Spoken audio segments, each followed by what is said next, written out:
Pria ini hanya bisa memakan es batu dari kulkas hingga air mata jatuh dari matanya. Ia juga mengikis jamur dari biskuit basi, menaruh sedikit kaviar di atasnya, lalu memakannya. Itulah satu-satunya makanan yang tersisa. Dia telah terjebak di rumah itu selama berbulan-bulan, karena sebelumnya ia datang untuk mencuri sebuah lukisan terkenal. Namun saat hendak keluar, ia salah memasukkan kata sandi. Sistem keamanan langsung aktif, semua pintu terkunci, dan ia kehilangan kontak dengan rekannya. Dalam kepanikan, ia melihat pintu utama terbuat dari kayu mahal. Ia mencoba melubanginya dengan pisau, tapi ternyata ada plat baja di baliknya. Ia lalu ke dapur mencari air, tapi ternyata sumber air sudah dimatikan, gas LPG juga sudah habis, dan isi kulkas hanya bumbu-bumbu basi. Keesokan harinya, ia sadar buah di meja hanyalah hiasan dari batu. Ia melempar salah satunya ke kaca jendela, namun justru batunya yang retak, sementara kacanya tetap utuh. Tiba-tiba AC rusak dan justru membuat ruangan panas. Ia mencoba mendinginkan dirinya di kolam, tapi airnya asin.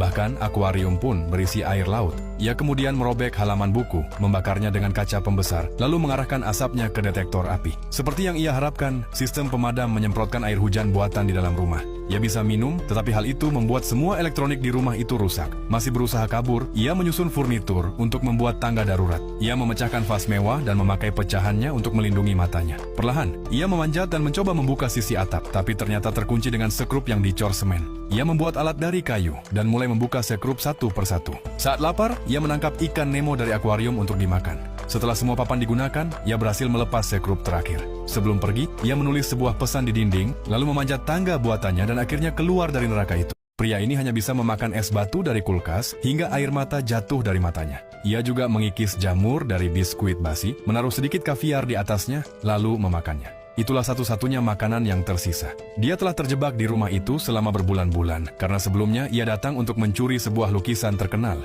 Namun saat hendak keluar, ia salah memasukkan kata sandi. Sistem keamanan langsung aktif, semua pintu terkunci, dan ia kehilangan kontak dengan rekannya. Dalam kepanikan, ia melihat pintu utama terbuat dari kayu mahal. Ia mencoba melubanginya dengan pisau, tapi ternyata ada plat baja di baliknya. Ia lalu ke dapur mencari air, tapi ternyata sumber air sudah dimatikan, gas LPG juga sudah habis, dan isi kulkas hanya bumbu-bumbu basi.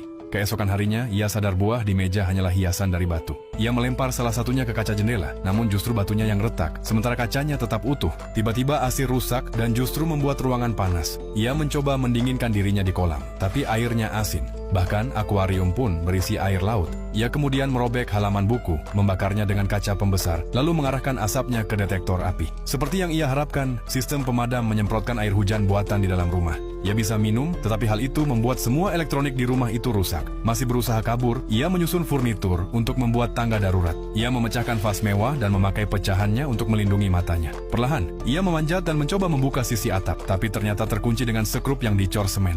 Ia